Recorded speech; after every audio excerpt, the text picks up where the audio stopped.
Everyone, તો આજનો આપણો ટોપિક છે error correction and detection in detail. તો એરરના બે ટાઈપ હોય છે, સિંગલ બીટ એરર અને બ્રસ્ટ એરર.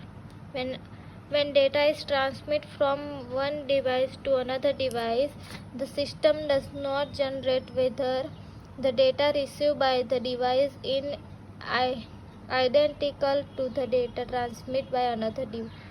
એટલે જ્યારે આપણે ડેટા છે એને ટ્રાન્સફર કરીએ છીએ એક ડિવાઇસથી બીજા ડિવાઇસમાં, ત્યારે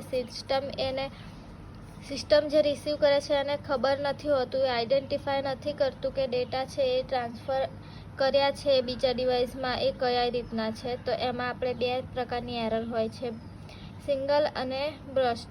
તો સિંગલ એરર છે એટલે કે એમાં કોઈ એક સિંગલ જ એરરને સોલ્વ કરતા હોઈશું. તો the only one bit of a given data unit is changed from 1 to 0 or 0 to 1. એટલે જ્યારે 0 થી 1 કાં તો 1 to 0 કોઈ એક જ એરર આવતી હોય તો એ સિંગલ બીટ એરર કહેવામાં આવે છે. આ રીતે જ્યારે કોઈ એક જ પોઝિશન ચેન્જ થઈ હોય રિસીવરથી સેન્ડ સુધીમાં, તો એને આપણે સિંગલ બીટ એરર કહીએ છીએ.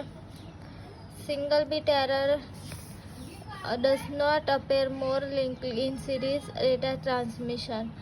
એટલે કે જ્યારે સેન્ડરથી રિસીવર સુધી પહોંચતા એટલે કોઈ એક જ બીટ છે ચેન્જ થતી હોય તો આપણે સિંગલ બીટ એરરનો એને કહીએ છીએ. બ્રસ્ટ error, the two or more bits are changed from 0 to 1 or from 1 to 0 in no burst error.